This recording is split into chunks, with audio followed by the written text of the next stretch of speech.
Muy buenas tardes. ¿Qué tal, compañeras, compañeros del Tribunal de Justicia Administrativa del Estado de Sinaloa? En este momento estamos desde Culiacán, Sinaloa, para todo el estado de Sinaloa, las salas regionales, la sala especializada en materia de responsabilidades de los servidores públicos, la sala norte del estado de Sinaloa, la sala centro y la sala sur y la sala superior, así como el órgano interno de control y diferentes instancias internas de este tribunal para presenciar la conferencia impartida por la maestra Katia González, que se trata sobre la responsabilidad patrimonial del Estado. Para hacer la presentación correspondiente, nos honra mucho que la magistrada Lucila Ayala de Moresky, magistrada propietaria de Sala Superior, haga lo cual. Doctora, por favor, tiene el uso de la palabra. Gracias, maestro Jesús Armando Sánchez Báez.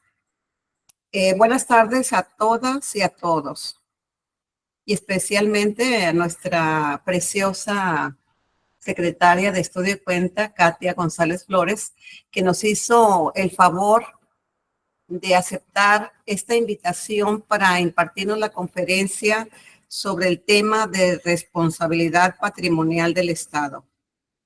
Profundamente agradecidos con usted, maestra, aparte sabemos de su rico currículum vitae, aparte de esta hermosa.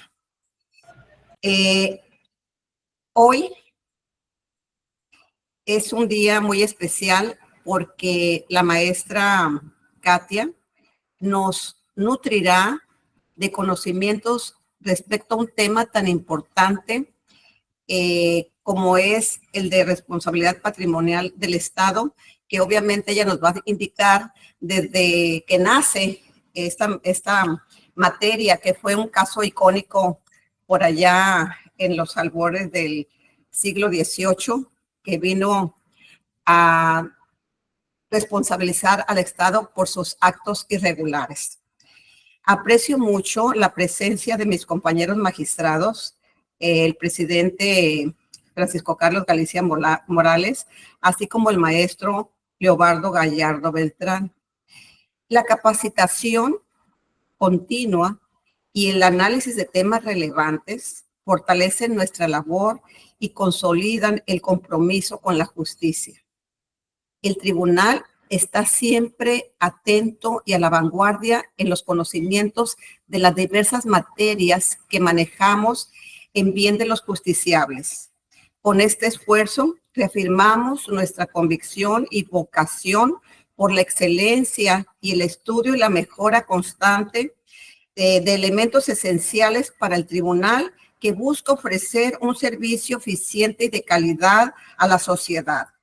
Es por ello que agradecemos profundamente que esta distinguida maestra nos haya hecho el honor y el privilegio de aceptar esta invitación, y que especialmente deseamos felicitar también a la ministra Yasmín Esquivel Moza por habernos dado la oportunidad de permitirle que lleve a cabo esta conferencia. Bienvenida, mi querida maestra. Le paso el uso de la voz al maestro Sánchez Báez para que nos lea un poco de lo mucho y rico del currículum vitae de nuestra distinguida conferencista. Muchísimas gracias, doctora Lucila Ayala de Moresky, magistrada propietaria de Sala Superior.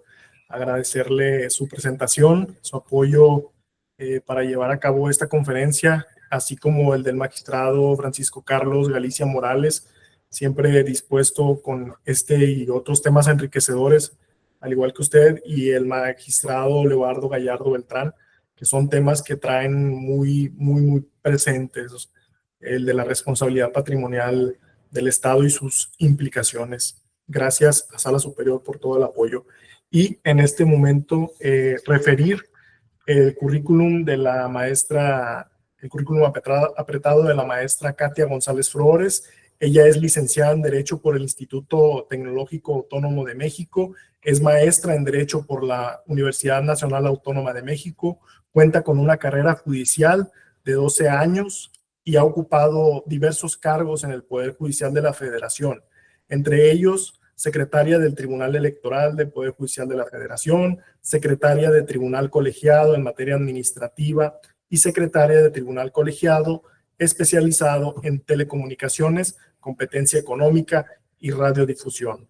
Actualmente es secretaria de Estudio y Cuenta de la Suprema Corte de Justicia de la Nación de la ponencia de la señora ministra Yasmín Esquivel Moza.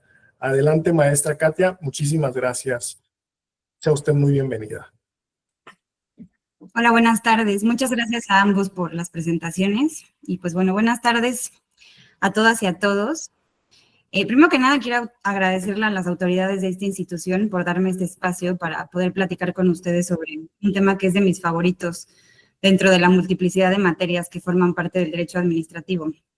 También les agradezco a todos ustedes su asistencia y bueno, espero que lo que comentemos durante esta hora les sea útil para cuando llegue el momento en el que se enfrenten con asuntos relacionados con el tema que vamos a ver el día de hoy. Responsabilidad patrimonial del Estado. Vamos a definirla. A mí me gusta esta definición, que es una institución jurídica que busca garantizar el derecho que todo ciudadano tiene de ser indemnizado cuando sufra daños derivados de la actividad administrativa irregular del Estado. ¿Por qué me gusta esta definición?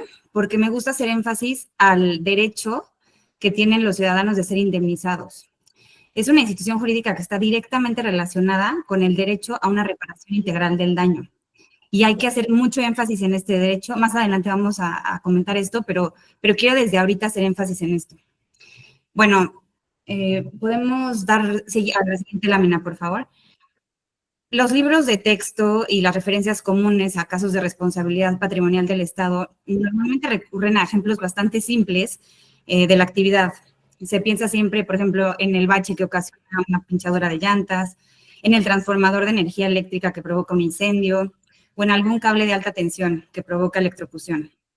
También quisiera ejemplificar otras problemáticas actuales y más reales que pueden canalizarse por la vía del reclamo de responsabilidad patrimonial.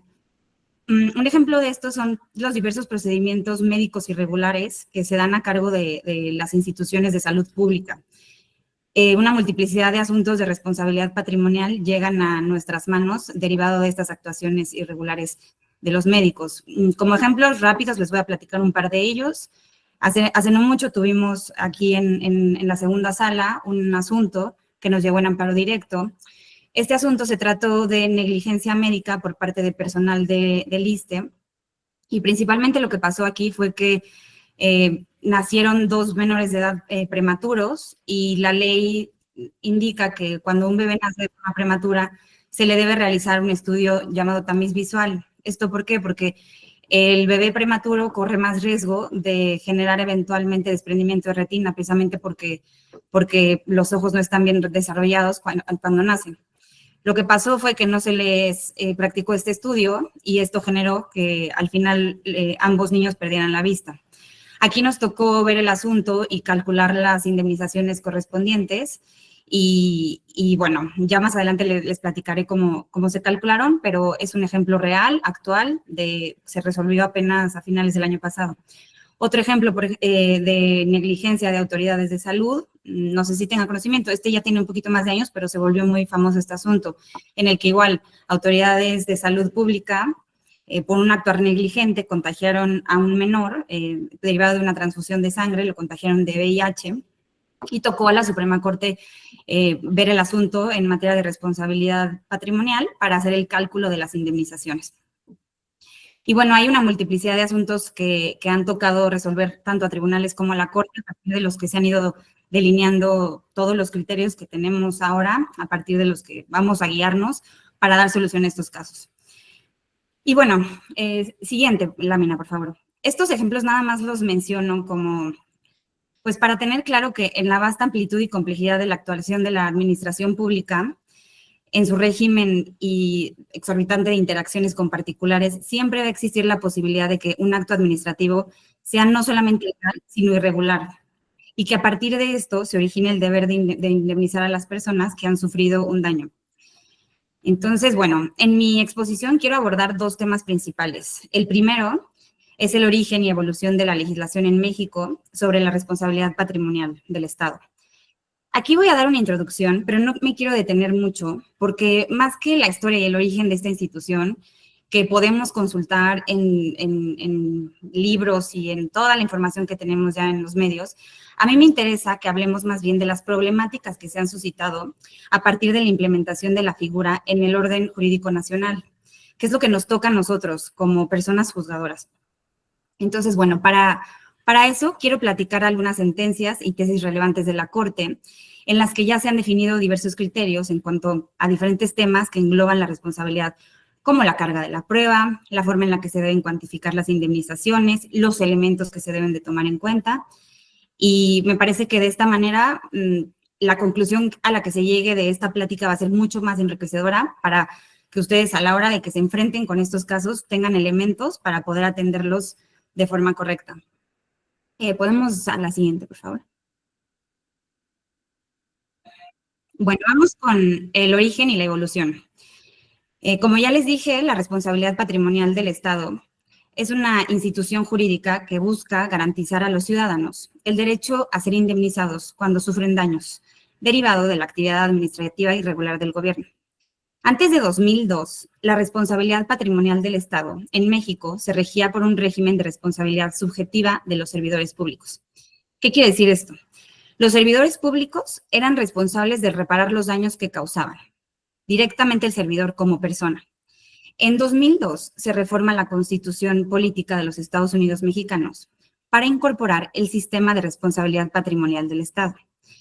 Esta reforma establece que el Estado, y no ya el servidor público, es el responsable de reparar los daños causados por su actuar irregular. Ojo, eso no quiere decir que el servidor público no tenga cierta responsabilidad, pero aquí nos vamos a centrar en que ya se permite directamente acudir al Estado. En específico, la reforma es al artículo 113 de la Constitución, que actualmente es el 109, por si quieren consultarlo después.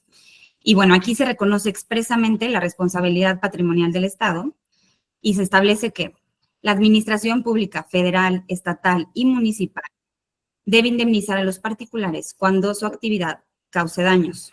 La indemnización debe ser objetiva y directa. ¿Qué quiere decir? La responsabilidad del Estado se volvió objetiva, es decir, ya no toma en cuenta la culpa o negligencia de quien provocó el daño, como se hacía antes cuando se tenía que acudir, como les comentaba, directamente hacia el servidor público. Pero también es directa. ¿Qué quiere decir esto? Se permite que las personas demanden la responsabilidad del Estado directamente hacia el Estado, es decir, sin demostrar previamente la ilicitud o la actuación o el dolo del servidor público. ¿Por qué es importante esto, este cambio? Porque no es lo mismo, y quiero ya ponerlo en palabras más coloquiales, no es lo mismo que yo demande al Estado con toda su maquinaria y presupuesto por algún daño que yo tuve que asumir injustificadamente, a que yo acuda a pedirle a un particular, a un servidor público que al final es un particular, a que me responda por este daño. ¿Y por qué quiero hacer énfasis en esto? Porque recordemos que toda la exposición se centra en el derecho que se pretende proteger con esta institución, que es el derecho a que las personas tengan una indemnización y una reparación integral del daño. Entonces, a partir de aquí se da un recurso mucho más efectivo para lograr tutelar este derecho. Y bueno, el decreto constitucional de 2002 que les comentaba establece en su transitorio único que la federación, las entidades, los municipios cuentan con plazos para expedir leyes o modificar su legislación. A partir de ahí se introduce en el orden jurídico nacional esta institución. Y bueno, en 2004 se expide la Ley Federal de Responsabilidad Patrimonial del Estado, que regula los procedimientos federales para reclamar las indemnizaciones y establece ciertos criterios para determinar la existencia del daño y su cuantificación. Ahora sí, siguiente, por favor. Ya precisada la historia y cómo llegamos a la regulación de esta institución, vamos a platicar de los elementos de la responsabilidad. A ver, estos elementos están tanto en la ley federal como en la legislación local, que es la que nos va a tocar a nosotros analizar. Ahorita más adelante voy a platicar de la legislación local. Una vez determinados los elementos, ya me voy a meter en artículos específicos de la legislación de Sinaloa. Pero bueno, nada más quiero dejar claro que también estos están en la legislación local. Para que proceda la responsabilidad patrimonial del Estado, deben cumplirse los siguientes elementos y acreditarse. 1. Actividad administrativa irregular. 2. Daño real y cuantificable. Y 3. Relación de causalidad entre ambos. ¿Qué quiere decir? Número 1. Actividad administrativa irregular. Tiene que haber una acción o una omisión que cause daño a los bienes o derechos de los particulares sin que exista fundamento legal o causa jurídica que justifique el daño. A ver, aquí es importante precisar que aun cuando toda actividad administrativa irregular es ilegal, no todo acto declarado inválido o nulo constituye actividad irregular. Por lo que este último caso no siempre genera responsabilidad patrimonial del Estado. A lo largo de la exposición les voy a hacer referencia a algunas tesis de la Corte. Les voy a decir el número de registro nada más para que si quieren y les interesa lo apunten y eventualmente las consulten. Y yo voy a platicar un poquito de lo que dice el criterio. Respecto a este tema de hacer diferencia entre un acto inválido y una actuación irregular, me gustaría citarles la tesis de la segunda sala 2008-437. En esta tesis, precisamente se habla de la diferencia y la segunda sala señala que el hecho de que en el juicio contencioso administrativo se declare la nulidad del acto impugnado no implica necesariamente que se tenga por acreditada la actividad irregular del ente estatal. Y dice la segunda sala, es un requisito ineludible acreditar la relación causal entre la acción u omisión imputada al ente estatal y el daño causado. ¿Qué quiere decir?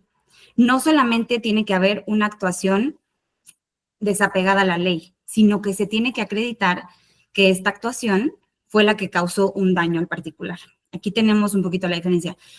Quiero hacer otra precisión que no hice al inicio. Cualquier duda que tengan, les voy a pedir que la hagamos al final de la exposición. Sé que igual y puede haber temas muy confusos, pero para no detenerme, al final con todo gusto yo puedo responder a sus dudas. Entonces, bueno, tenemos este primer elemento, que es la actividad irregular. Segundo elemento, daño real y cuantificable. Me parece que esto es mucho más sencillo de entender. Simplemente tiene que haber un daño. Más adelante vamos a platicar de los diferentes tipos de daños. Y el tercer elemento es la relación de causalidad directa. Es decir, la actividad irregular tiene que haber generado directamente el daño. Y esto se tiene que acreditar. Bueno, ahora sí, la siguiente, por favor. Vamos a platicar de la legislación que nos toca aplicar, que es la legislación de Sinaloa. El 3 de enero de 2024 se publica en el periódico oficial del Estado la Ley de Responsabilidad Patrimonial para el Estado de Sinaloa y sus municipios. Se emite esta legislación específica para la responsabilidad patrimonial en cumplimiento al ordenado en el artículo 130 de la Constitución Estatal. Antes de esta ley no quiere decir que no tuviéramos regulación de esta institución, simplemente acudíamos a la Ley de Justicia Administrativa. Ahora, esta ley busca garantizar precisamente que los ciudadanos de Sinaloa cuenten con un mecanismo claro y efectivo para reclamar indemnizaciones cuando sean afectados por la actividad irregular de las actuaciones estatales o municipales. Se fijan las bases, límites y procedimientos para reconocer el derecho a la indemnización a quienes, sin obligación jurídica de soportarlo, sufran daños en sus bienes o derechos como consecuencia de la actividad administrativa irregular. Bueno, vamos a destacar algunos aspectos que vienen en esta ley. Ustedes pueden acudir, la verdad es que es una ley que no es muy larga, pero quiero detenerme en algunos aspectos importantes. Se define la actividad administrativa irregular como aquella realizada por un ente público del Estado de manera irregular que cause daño o perjuicio a los bienes o derechos de los particulares que no tengan obligación jurídica de soportar, al no existir un fundamento legal o causa jurídica de justificación para esto. Se define también quiénes son los entes públicos, es decir, quiénes son los que pueden ocasionar este daño. Y aquí me quiero detener para hacer énfasis en que no solamente son los entes pertenecientes a la administración pública, son todos los entes públicos, es decir, también los pertenecientes al Poder Legislativo y Judicial, los órganos constitucionales autónomos y, bueno, todas las dependencias y entidades también de la administración pública. Pero sí hacer énfasis en esto, englobamos a todos los entes públicos. También la ley trata, ya lo habíamos comentado antes, sobre la responsabilidad de los servidores públicos y hace referencia a que cuando los daños sean atribuibles al actuar de los servidores públicos, estos deberán cubrir un monto que el gobierno del estado o los municipios hayan indemnizado al particular. Lo que les platicaba, el hecho de que se haya instalado esta institución no exime de responsabilidad al servidor público que cometió la actuación. Simplemente permite que el particular dañado acuda directamente al Estado y eventualmente el Estado podrá repetir en contra del servidor público y exigirle esa responsabilidad, cosa que no es materia de lo que estamos platicando aquí, pero sí quiero que quede claro que no quiere decir que los servidores públicos estén eximidos de responsabilidad. Bueno, ahora sí, ¿cuál es el procedimiento? También está regulado en la ley. Vamos 2 adelante, por favor. Bueno, en la ley se prevé precisamente cuál es el procedimiento. Yo nada más se los voy a platicar muy rápido. Ustedes pueden acudir a los artículos. La parte interesada es quien tiene que hacer la reclamación. Acude al ente público, al ente público al que le está reclamando directamente. Ahí hace su reclamación, se recibe, hay un periodo de alegatos y pruebas. Esta misma autoridad, la encargada de emitir la resolución perteneciente a este ente, va a ser la que defina si procede o no este reclamo, y posterior a eso, en contra de esa resolución, y aquí es donde entramos nosotros, las personas que estén inconformes pueden acudir ya sea al recurso de revisión, en la vía administrativa o ante el Tribunal de Justicia Administrativa del Estado. Y aquí es donde entramos nosotros. Ahora sí, entrados en materia, tenemos ya nuestro asunto. Primero que nada, ¿quién debe probar? Bueno, el artículo 30 de la ley de Sinaloa habla de que el daño de que se causa a los particulares por la actividad deberá acreditarse, tomando en consideración la existencia del daño, la actividad irregular y la relación. Es decir, el artículo nos vuelve a repetir cuáles son los elementos que constituyen y que se necesitan acreditar para que se acredite la responsabilidad. Pero no hablamos de cargas de la prueba. Entonces, bueno, vamos a platicar de lo que ha dicho la Corte. Inicialmente, en cuanto a las reglas de la prueba, se determinó que la responsabilidad del Estado se debe comprobar por el reclamante. Por su parte, al Estado le corresponde comprobar, en su caso, la participación de terceros o del propio reclamante en la producción de los daños y perjuicios. También le corresponde comprobar, en su caso, que los daños no son consecuencia de la actividad irregular o que los daños derivan de hechos o circunstancias imprevisibles o inevitables. ¿Esto para qué? Para exonerar al Estado de la responsabilidad. Pero posteriormente, los criterios fueron avanzando y cambiando. Después, la segunda sala concluyó que mientras la persona reclamante tiene el deber de demostrar el daño y el nexo causal, respecto a la irregularidad de la actividad administrativa, corresponde probarla a la autoridad. Entonces, aquí ya la segunda sala dice, vamos a dividir los elementos y vamos a asignar cargas de la prueba. ¿Qué le toca probar a cada quien? Bueno, a ti, reclamante, te toca demostrar que hay un daño y el nexo. Pero a ti, autoridad, tú me vas a tener que demostrar que la actividad administrativa es regular. ¿Y por qué pasa esto? Bueno, les voy a decir el registro de la tesis, nada más por si les interesa. Es la 2007-578. Y ahora sí ya les digo las razones de la sala para dividir de esta manera las cargas probatorias. Dice la sala, corresponde al propio ente estatal acreditar de manera fehaciente la regularidad de su acción. Acorde a los principios de disponibilidad y facilidad probatoria, la carga de la prueba de este extremo debe recaer en las propias dependencias u órganos estatales a quienes se vincula con la lesión reclamada, en atención a la dificultad que representa para el afectado probar el actuar irregular del Estado, sobre todo de los diversos aspectos técnicos que lleva a cabo la administración pública en el ejercicio de sus funciones y que requieren análisis especializado en la materia. ¿Qué quiere decir esto?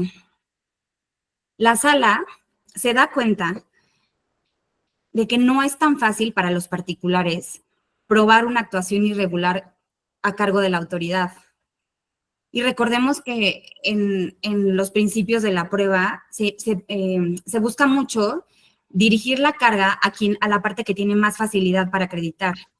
Por eso es que la segunda sala decide darle la carga de la prueba a la autoridad para acreditar que su actividad es legal y es conforme a derecho, sobre todo considerando que muchas veces las actividades de las autoridades administrativas son muy técnicas. Entonces, es mucho más sencillo para la autoridad dentro de su organismo y dentro del personal técnico que tiene, acreditar que su actuación es conforme a la ley o conforme a las normas administrativas, que exigirle esto a un particular. Y bueno, esta carga que ahora se dirige hacia la autoridad es muy importante, porque la comprobación de la irregularidad del actor administrativo es un presupuesto para el análisis de los otros requisitos, o sea, el daño y el nexo causal. Entonces, esto constituye la puerta de entrada al derecho de reparación patrimonial, y por eso no puede ser un elemento prohibitivo o imposible de remontar para la persona afectada, porque la autoridad administrativa, como les comentaba, es quien por sus conocimientos especializados y las características de su actividad, es quien puede demostrar más la regularidad de su actuación. Entonces, así, el estándar probatorio ha ido avanzando en las interpretaciones de la Corte, llegando a presentarse un relevamiento de la carga de la prueba en materias que presentan una dificultad para los solicitantes de la reparación. Otro ejemplo de ellos es la debida diligencia médica. Les quiero también platicar sobre una tesis de la primera sala. Esta tesis es 200-147-6. Y aquí la primera sala le toca analizar un asunto de responsabilidad patrimonial relacionado precisamente con negligencia médica. ¿Y qué dice la primera sala? Dice, en los casos en que esta responsabilidad emana de la prestación de un servicio de salud deficiente, la prueba de la debida diligencia recae en las instituciones médicas del Estado, en atención al derecho de indemnización de la víctima, debido a la dificultad que representa para la víctima probar el actuar irregular de los centros de salud. Volvemos a lo mismo, la misma razón, solamente es un caso un poco más específico. Lo que quiero aquí dejar claro es que tenemos que tener mucho cuidado al momento de nosotros analizar un asunto y de darle solución, de a quién le exigimos probar qué, porque ya hay varios criterios que nos van ayudando a delimitar qué carga corresponde a quién y qué tanto le puedo exigir a cada una de las partes. Bueno, esto por el tema de probar los elementos que constituyen la responsabilidad. Ahora quiero platicar de quién paga. Esto es importante, porque creo que por varias razones, pero tenemos que tener muy, muy consciente que hay manera de pagar. O sea, nosotros no podemos resolver los asuntos pensando que no hay dinero para pagar. Es un tema importante, pero no puede ser esa la única razón. Les voy a explicar un poquito por qué digo esto, pero bueno, primero, ¿quién paga? Vámonos a los artículos 9, 12 y 13 de la ley estatal. El 9 dice que los entes públicos van a cubrir las indemnizaciones con cargo a sus respectivos presupuestos. El 12 dice que los pagos se van a realizar conforme a la disponibilidad presupuestaria del ejercicio fiscal correspondiente, sin afectar, ojo aquí, porque tampoco es que vayamos a poder poner cualquier tipo de indemnización, sin afectar el cumplimiento de los objetivos de los programas. Pero vámonos al 13. El artículo 13 dice, y esto es importante, las indemnizaciones fijadas que excedan del monto máximo presupuestado en un ejercicio fiscal determinado serán cubiertas en el siguiente ejercicio fiscal. Entonces, bueno, esto es importante porque uno, el presupuesto para atender todo este tipo de reclamos se debe pactar desde antes, lo dice la ley. Dos, no solamente tiene que estar pactado, sino que si no alcanza por ese ejercicio, se puede seguir cobrando en ejercicios posteriores. Claro que la indemnización no puede ser a tal magnitud que impida que la autoridad siga realizando sus funciones. Lo único que quiero dejar claro con esto es que no resolvamos pensando solamente en esto, porque la ley sí prevé una solución. En caso de que en un ejercicio fiscal no haya presupuesto, se va a tratar de cobrar en los ejercicios siguientes. Y bueno, hablando de fijar la indemnización, quiero ya detenerme en el inicio del punto más importante para mí, que es precisamente la obligación que tenemos los tribunales administrativos de fijar el monto de la indemnización en nuestras sentencias. Es igual de importante en nuestras sentencias de asuntos de responsabilidad patrimonial la acreditación de la responsabilidad, es decir, la acreditación de los 3 elementos que acabamos de platicar, como el cálculo de la indemnización. me ha tocado ver muchos asuntos en los que se hace un estudio maravilloso de pruebas y de cargas para tener por acreditada o no la responsabilidad, pero a la hora de pasar al cálculo de la indemnización, falla mucho. Y lo primero lo que les quiero decir es que esta parte, a mi consideración, claramente es importante que los 3 elementos estén acreditados, porque si no, pues no podemos continuar. Pero la parte del cálculo de la indemnización, a mi consideración, es la más importante, porque sin una indemnización que garantice una reparación integral, no se protege el derecho. Entonces, no estamos usando esta institución adecuadamente.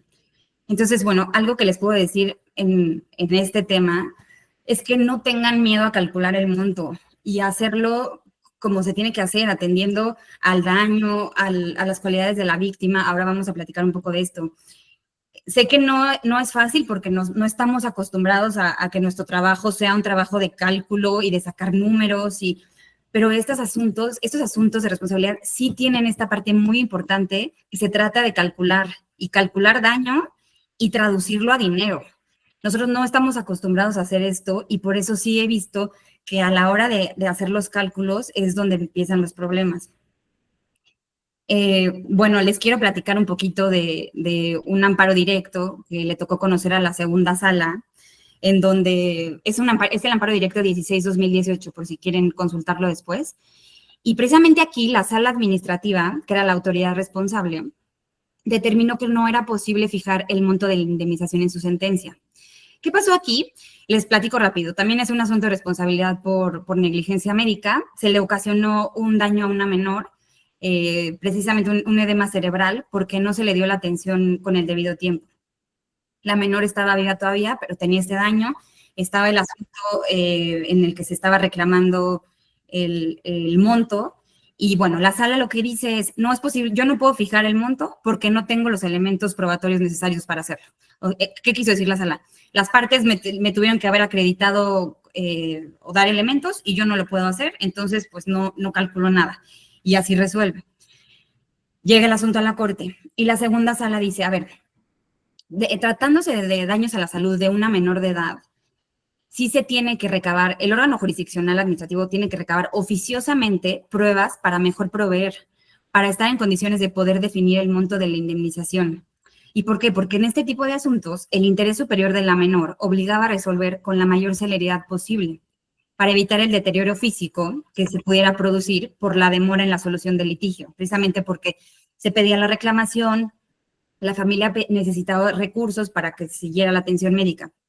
Entonces, con esto quiero nada más dejar claro que, si bien no podemos pasar por alto que la naturaleza administrativa de estos asuntos los vuelve de estricto derecho, sí tenemos que tomar en cada caso la calidad de las víctimas de la actuación irregular del Estado, porque la determinación de qué tan estricto derecho es el caso va a depender si estamos frente a infancias o frente a algún otro grupo vulnerable que amerite precisamente este tipo de actuar oficioso de los tribunales. Entonces, importante nada más tener en cuenta esto, siempre observar a las víctimas, porque no necesariamente el asunto va a tener que ser de estricto derecho. Y bueno, ahora sí vamos a platicar del quiz. ¿Qué es una reparación integral del daño, ¿no? O sea, ¿cómo resuelvo para garantizar precisamente que va a haber una reparación integral del daño? Recordemos que esto es un derecho humano, entonces es aquí donde yo considero que se genera una oportunidad para reevaluar la responsabilidad patrimonial a un enfoque un poco más dirigido a derechos humanos, haciendo más énfasis en la actividad de la administración pública, no ya desde un marco asistencial como otorgando una indemnización para que se quede tranquilo el particular, sino más bien tomando en cuenta a las personas destinatarias como titulares de derechos. Bueno, para las personas juzgadoras, como ustedes, porque con juzgadoras me refiero no solamente a los titulares de los órganos, sino todo el personal que tiene la labor de participar en la resolución de los asuntos. Pienso que este enfoque requiere aproximarse a los casos de responsabilidad patrimonial del Estado desde una perspectiva que considere la indemnización como una parte de un derecho humano más amplio a la reparación integral. Para eso consideremos las características de universalidad, indivisibilidad e independencia y los estándares de cumplimiento propios de un derecho humano. Para eso creo que es necesario que analicemos los casos y calculemos las indemnizaciones de manera que resulten efectivamente reparadoras. Es importante que tengamos en cuenta que el impacto de la actividad administrativa irregular afecta desproporcionalmente a las personas en condiciones de vulnerabilidad y exclusión social. Por eso creo que es importante que empleemos un enfoque de derechos humanos y una perspectiva de género. Estos van a exigirnos tomar en cuenta los contextos particulares en que sucedió la actividad administrativa irregular y dictar medidas reparadoras que incidan y ayuden a eliminar los factores de desigualdad. Por eso hago tanta énfasis en siempre atender a la víctima y a la situación particular. Yo sé que siempre tenemos que ver esto en nuestros asuntos, pero en estos casos hay que tener mucho cuidado, sobre todo al momento de hacer el cálculo. Y bueno, ahora sí, ¿cómo calculo? Porque bueno, esto nos va a tocar a todos. Entonces, ¿cómo le hago? Vamos a los artículos de la ley y vamos a platicar de los elementos que señalan. Artículos 16 y 17. El artículo 16 habla de que la indemnización debe corresponder a la reparación integral del daño y que tienen que comprender el pago de el daño emergente, el lucro cesante y el resarcimiento por daño personal, material y moral. Y bueno, el artículo 17 habla un poquito de cómo se van a calcular este tipo de daños, pero quiero detenerme aquí. Entonces, este artículo habla de 3 tipos de daños, que son los que tenemos que calcular. También habla de el daño emergente y el lucro cesante. Vámonos primero a los 3 tipos de daños y ahorita me hablo de los otros elementos. 3 tipos de daños. Daño material. Estos son los daños que se ocasionan al patrimonio de las personas. Daño personal son los daños que se ocasionan a la integridad física de las personas, a la persona. Y daño moral, daño ocasionado a la integridad moral de las personas. Bueno, el artículo 17 habla un poquito de cómo se calculan estos 3 tipos de daños. Por ejemplo, en la fracción 1 habla de daño material y dice que el monto de la indemnización se sujetará a la práctica de un avalúo. Ejemplo de esto, bache en la calle y se daña únicamente mi automóvil, yo no sufro ningún daño. Se va a practicar un avalúo en el que se va a calcular el monto para, a partir de ahí, fijar una indemnización. No me quiero detener mucho en este elemento. Eventualmente, si surge alguna duda, con gusto la atiendo. Vámonos al caso de daños personales, donde sí quiero precisar que han surgido un poquito más de dudas.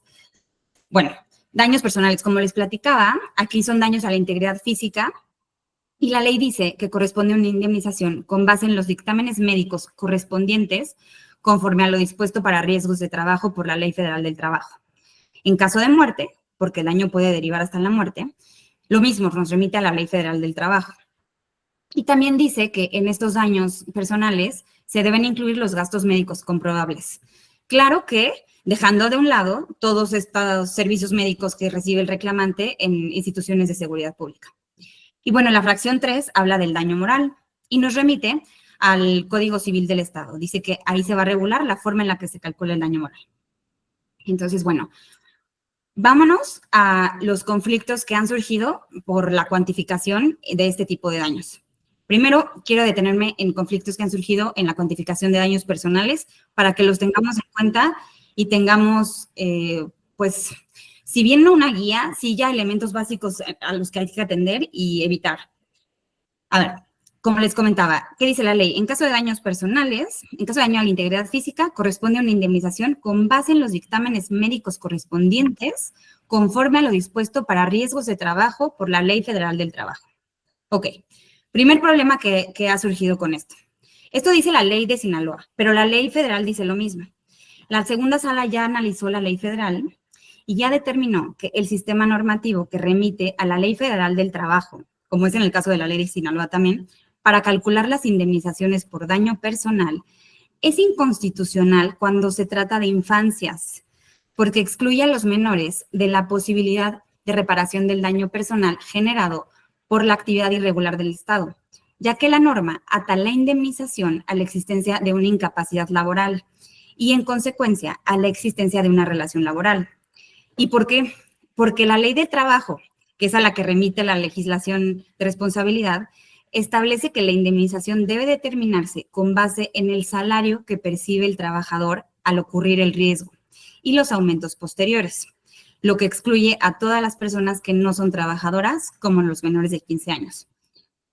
Este criterio se ha sustentado en diversos asuntos, pero lo más reciente que ha sacado la segunda sala son los amparos directos 10 y 11 de 2024, por si les interesa después consultar las sentencias y además ahí se citan los precedentes anteriores.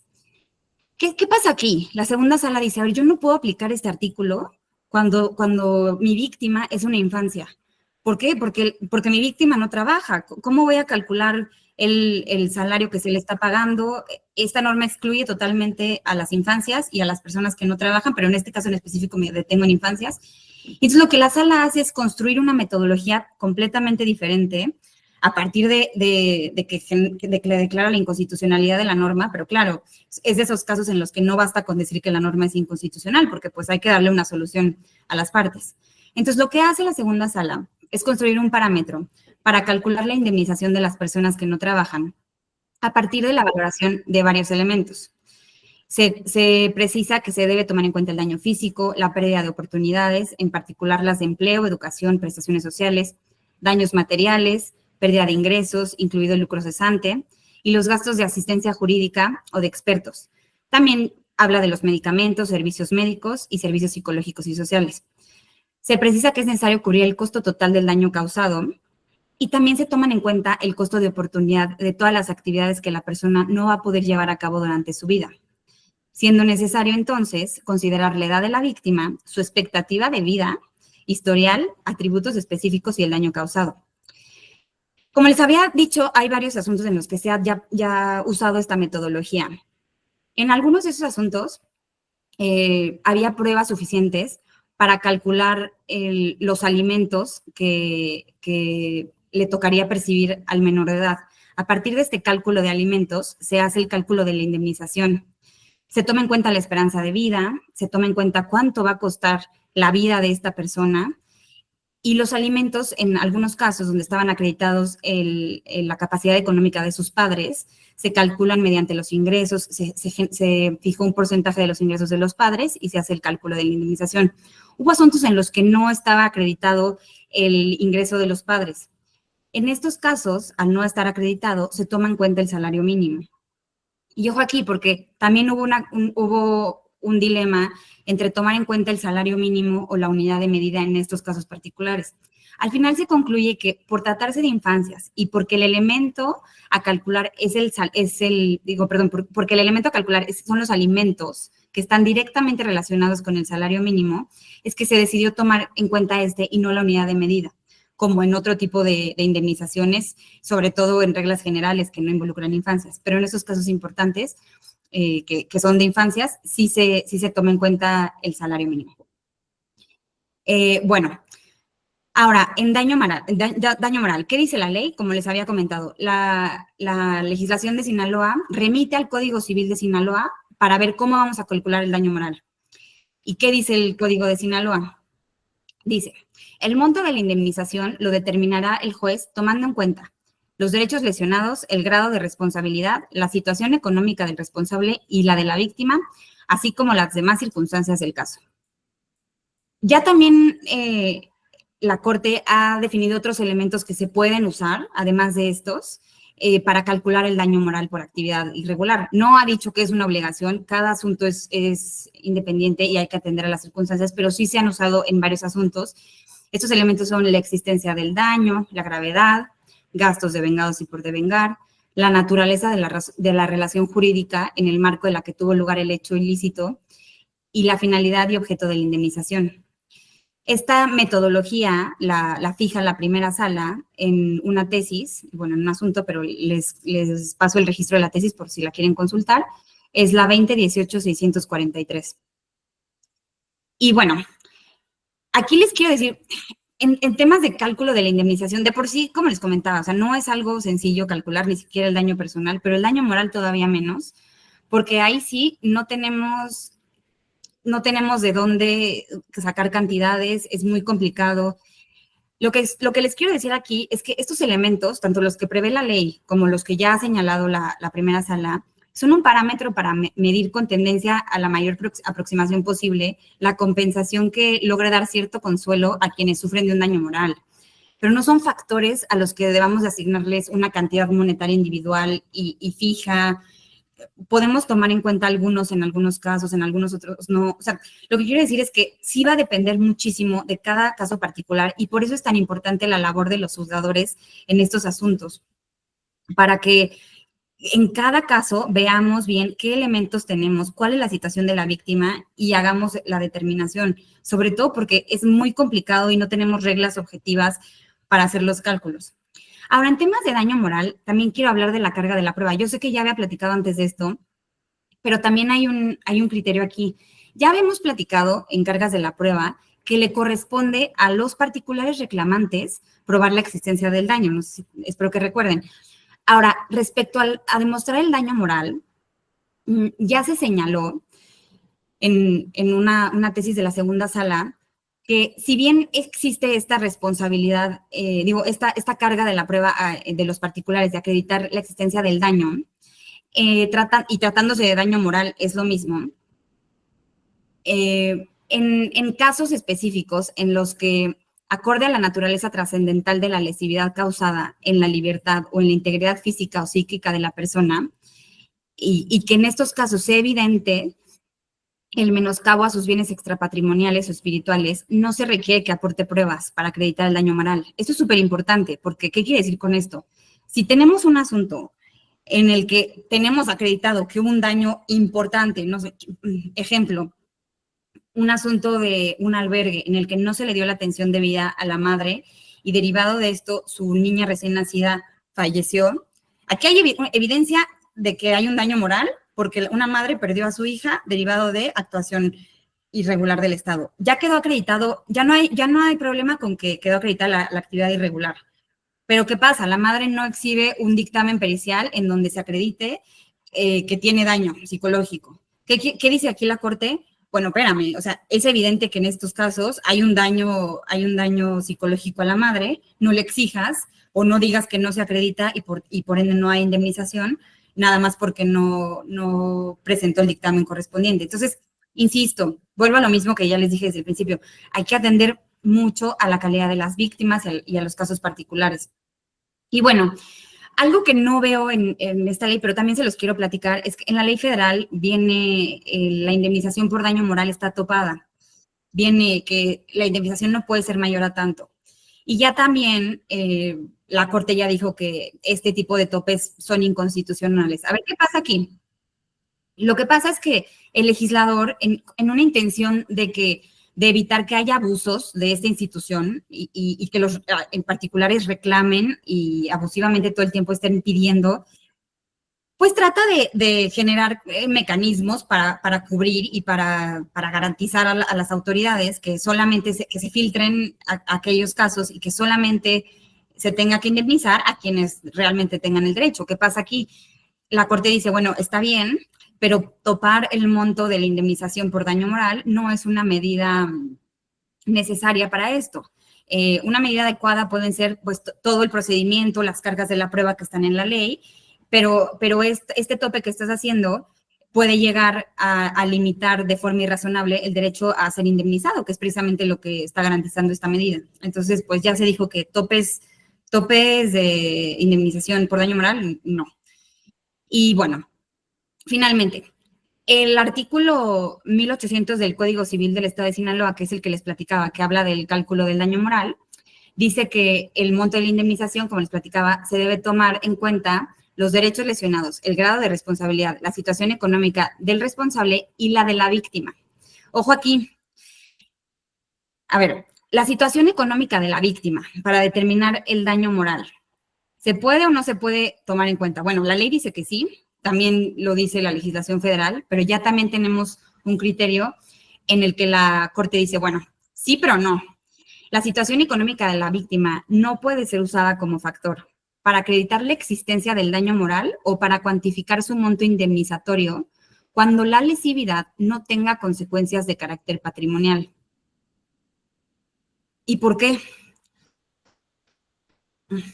Porque no podemos relacionar la capacidad económica de la víctima con el grado de indemnización que le corresponde por daño moral, a menos de que este esté relacionado con algún daño patrimonial, porque puede existir, por ejemplo, que la víctima diga, oye, yo ya tuve que tomar terapias y ya gasté tanto. Bueno, ahí hay una relación, ahí hay una cierta relación en el que la víctima está aportando está aportando dinero, pero si no hay nada relacionado con esto, la situación económica de la víctima no puede ser tomada en cuenta. Entonces, a partir de estos criterios, solamente debe entenderse que esta expresión, que dice la ley situación económica de la víctima, está precisamente referida a los casos en los que la lesividad acarrea perjuicios patrimoniales, nada más, no a los demás, porque entonces estaríamos haciendo una diferencia que no tiene ningún sentido aquí, que no está justificada.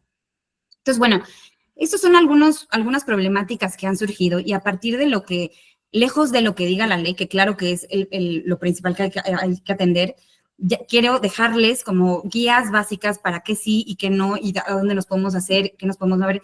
Pero insisto, los asuntos son muy particulares, muy específicos.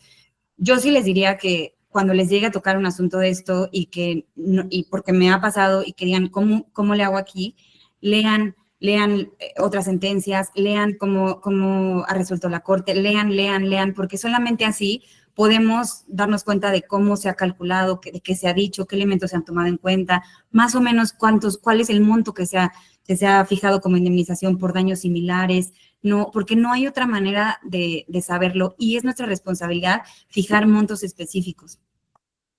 Y bueno, ya nada más para terminar, quiero hablar de un tema que a mí me interesa mucho, que se ha venido generando una problemática y es que las víctimas normalmente piden también otro tipo de medidas que no prevé las leyes de responsabilidades, como por ejemplo disculpas públicas u otras medidas de satisfacción y no repetición.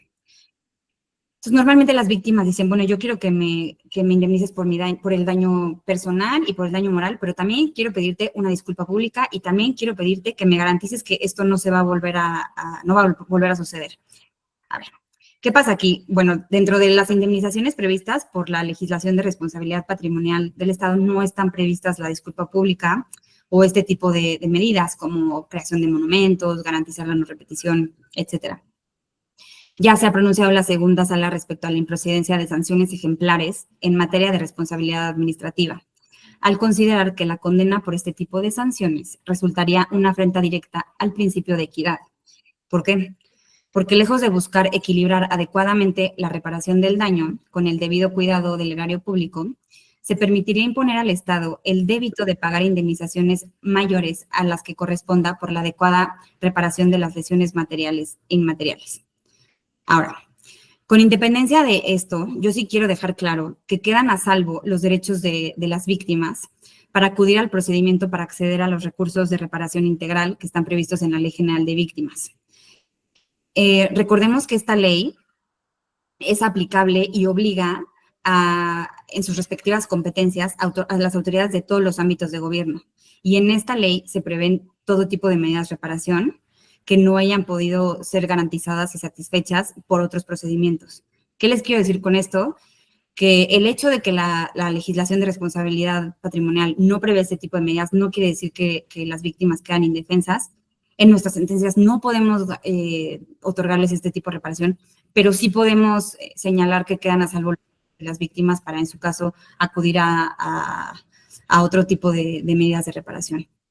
Y bueno, pues con esto termino y no dejé tanto tiempo para las preguntas, pero bueno, espero que con esto sea suficiente.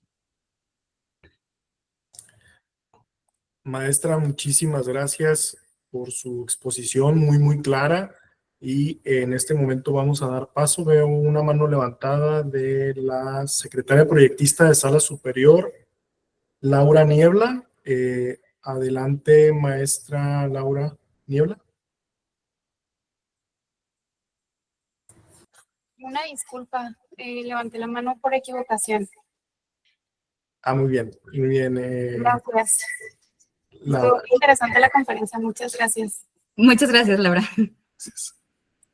Sí. Si hay alguna pregunta a nuestra expositora, se las agradecería.